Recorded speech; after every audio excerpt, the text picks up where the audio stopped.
Hello again, and this is the Daily Bread Bible Study. We are looking at day number 44 for Numbers chapters 14 through 15.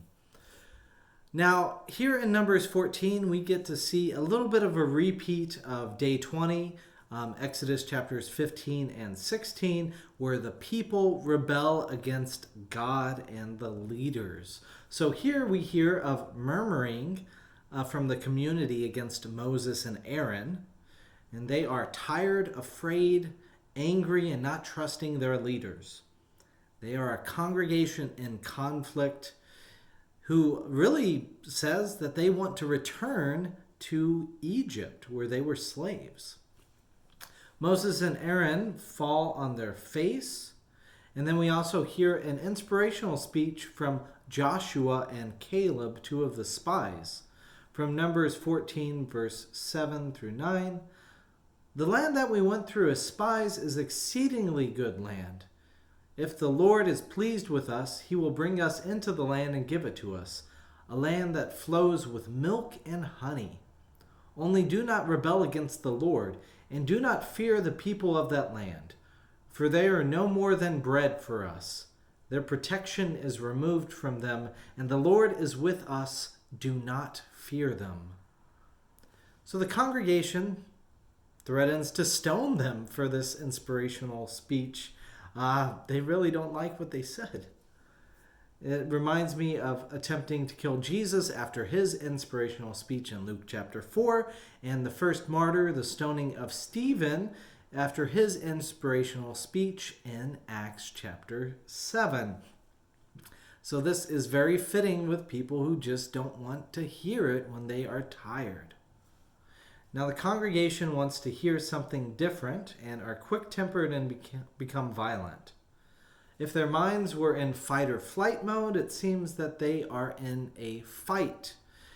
Yet they still don't want to fight the people of the land. They want to fight their own kin. So God shows up in the midst of this congregational infighting and responds with a similar fight mentality in Numbers 14:11. "And the Lord said to Moses, 'How long will these people despise me? And how long will they refuse to believe in me, in spite of all the signs that I've done among them? I will strike them with pestilence and disinherit them, and I will make of you a nation greater and mightier than them.'" God is looking to change God's plans to just be descendants of Moses. Now, there's also a reminder, too, that it seems pretty vague, but it seems like God is saying that in front of the congregation. God doesn't care who is listening, and I'm led to believe that the people hear most of the interaction between Moses and God. But yet Moses, instead of saying, "You know what, I'm tired of them too," Moses intercedes for the people. Moses replies, "God, your fame has spread, so other nations would say that the Lord failed, so he just killed them." And Moses also says, "You promised us in Exodus 34, verse 6, and made that promise to us of the covenant." And then along with that in Numbers 14:18, reminding God, "The Lord is slow to anger and abounding in steadfast love, forgiving iniquity and transgression, but by no means clearing the guilty, visiting the iniquity of the parents upon the children to the third and fourth generation." This pardon for the iniquity of this people is based upon God's great mercy. The Lord then responds that the people tempted me 10 times, and they will not enter into the promised land. The whole people numbered in the census, 20 plus, will not see the promised land.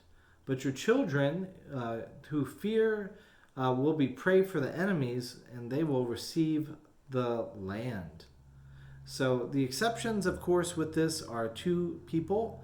The two people who gave the inspirational speech, namely Caleb and Jacob. They will get to go to the promised land. As for the unfaithful spies, It says, "Your children shall bear your iniquities 40 years." And a plague consumed all the spies except for Caleb and Joshua. They then acknowledge their sins, and when they try to fight without God, without the Ark of the Covenant, without God's blessing, they get repulsed by the inhabitants of the land.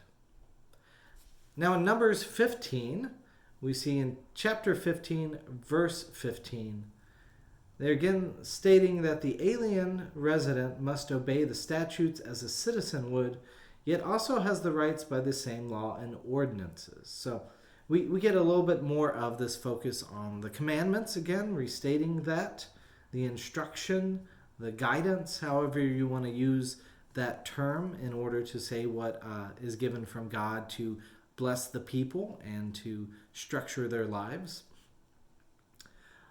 We see that here with this statutes around other citizens, that we as Christians have the same obligation to follow the law, just here as these Israelites do. And we also have the same protections under the laws of Moses as the Israelites would have. In verse 26, all the citizens and aliens will be forgiven for communal sins done in ignorance. So, to be patient with outsiders. Now, any intentional sins, that person shall be cut off, and the iniquity will be upon him. An example, a person found gathering on the Sabbath day is sinning, and all the congregation shall stone him to death, but not on the Sabbath day. Then they are also encouraged to make tassels there at the end of chapter 15.